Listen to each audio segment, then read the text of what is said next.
Hi, everyone, and welcome back to the Deep Dive. Great to be here. Today, we're jumping into Richard Osman's latest, The Last Devil to Die.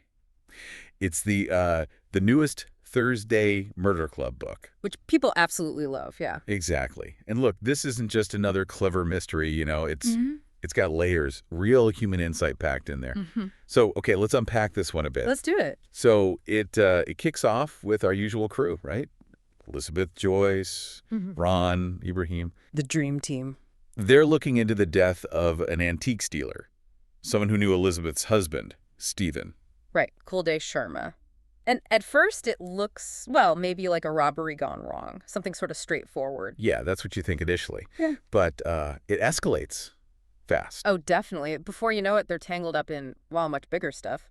Organized crime, art smuggling. And even dangerous drug trafficking. It feels, I don't know, darker, maybe higher stakes than their previous adventures. I think that's fair to say.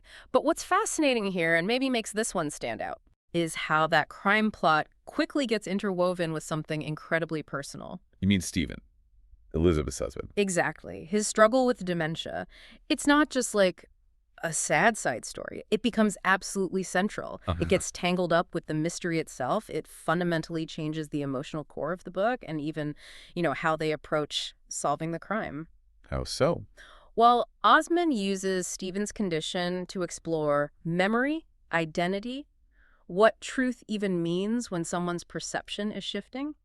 It affects Elizabeth profoundly, of course, but also the whole club. Right. So it's not just background color, it's integral. Absolutely integral, yeah. Okay, so that's basically our roadmap for you today. We're going to look at how the club's, let's call them unconventional methods. That's one way to put it. How they get tested against these, genuinely serious criminals and corrupt networks. And how they adapt. Exactly. They will dive into those big themes. Yep. You've got the friendship and loyalty, which is always key. Core to the series. But also that really sensitive look at aging and mortality. Yeah. Mostly through Stephen. Yeah, handled really well, I think. And then there's this interesting balance Osman strikes between, justice and compassion. That definitely comes up more explicitly here. We'll touch on the characters, too. Elizabeth dealing with this new vulnerability, Joyce's surprising wisdom, Ron, Ibrahim. How they each contribute, yeah. And finally, Osman's style. Yeah. That blend of cozy mystery charm with, well, some pretty heavy emotional stuff. How he keeps it witty and warm even when things get dark. Right. And if we connect this to the bigger picture, what you get is, well, it's more than just a whodunit. Definitely. It's really a story about how people cope, how they love, how they live when they're facing loss. It kind of pushes the cozy genre, I think. Pushes it where, though? Into territory that makes you think about reality, memory, justice, all through this lens of aging and human fragility. It's a clever puzzle, yes, but also really touching. Okay, so let's talk about the club themselves, their methods. Yeah. Always unorthodox, right? Always. That's their brand. But here, facing organized crime, this heavy personal stuff with Stephen, do those methods change? Do they have to? I think they evolve, yeah. They have to adapt. Their usual approach, using their life experience, their networks, it's plain cleverness. It becomes even more essential here. Because frankly, normal police work probably wouldn't get very far with this level of secrecy and corruption. Right. They operate outside the usual constraints. Exactly. And that lack of official status actually gives them freedom. They can talk to shady art dealers or criminals in ways the police just can't. Their age becomes an advantage again. People underestimate them. Absolutely. It's their superpower in a way. They leverage being overlooked. Okay, that makes sense. So their lack of official power is their power. Yeah. But these are dangerous people they're up against. Violent, some of them. Yeah. Does the usual charm and teamwork still work? Or do they need to toughen up a bit? It's a mix, isn't it? The charm is still a massive tool. Think about Ron. His sort of gruff but fair thing, he can probably get information out of someone who'd clam up with a detective. Or Joyce, seeming all sweet and innocent. Precisely. Gaining trust where others wouldn't. But they're also more strategic, I think, in deploying their strengths. How do you mean? Like Elizabeth's planning, Ibrahim's analysis, Ron's street smarts, Joyce's insights. They combine forces maybe more consciously. They understand people. That's often better than brute force. Understanding people. Oh. But that leads us straight into friendship and loyalty. Always the heart of these books. Always. But with Stephen declining, putting so much on Elizabeth personally, does that loyalty get tested differently this time? Does it feel heavier? That's a really good question. It's not just about helping solve the case anymore. Right. It's about propping Elizabeth up. She's usually the rock, right? The planner. Totally.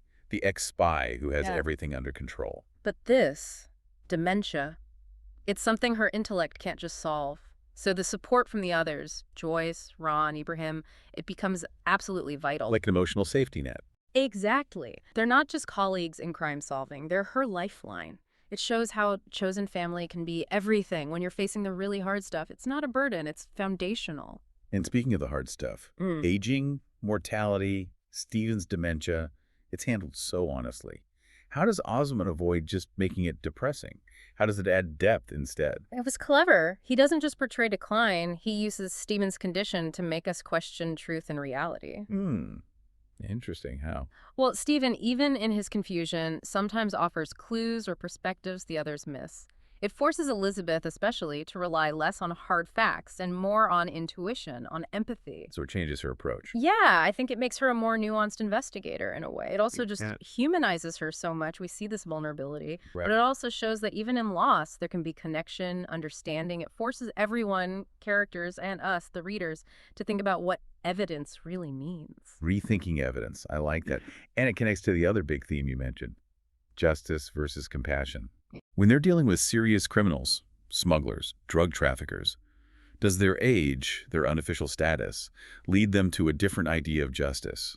Are they weighing things beyond just locking people up? Oh, absolutely. More so in this book than before, I think. They've lived long lives. They've seen things. Their perspective on right and wrong is maybe less rigid.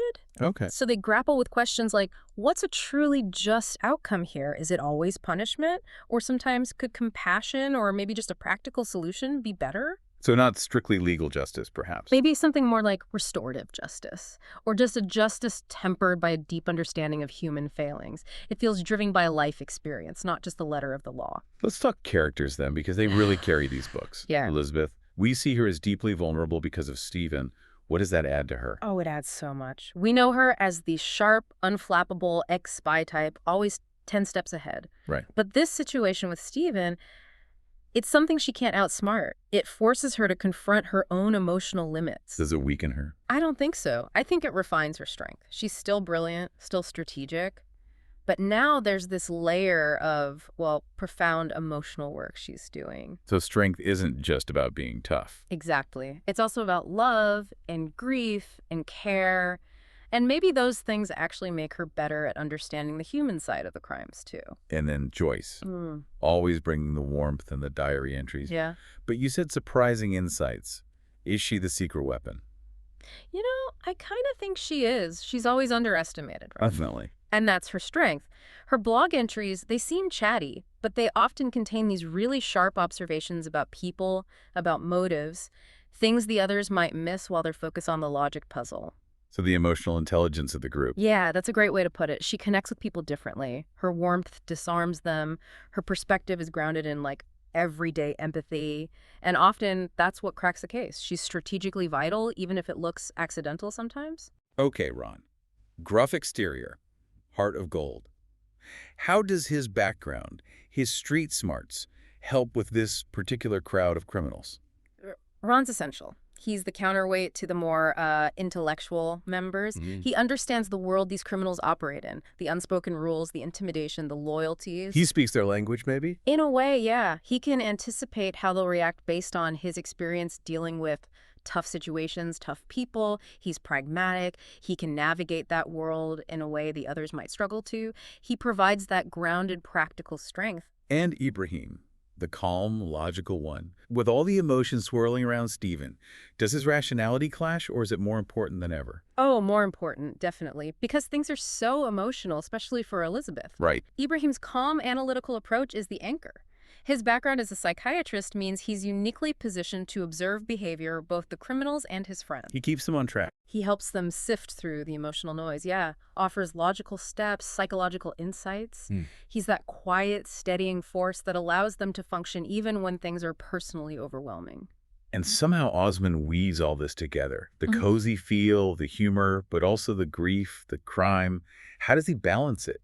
It feels like it shouldn't work, but it does. It is a balancing act, absolutely. And I think the key is the dialogue. The banter. Yeah, the witty, sharp, but also genuinely warm exchanges between them. That's the magic ingredient. Stops it getting too heavy. Exactly. The humor isn't just relief, it arises naturally from their relationships.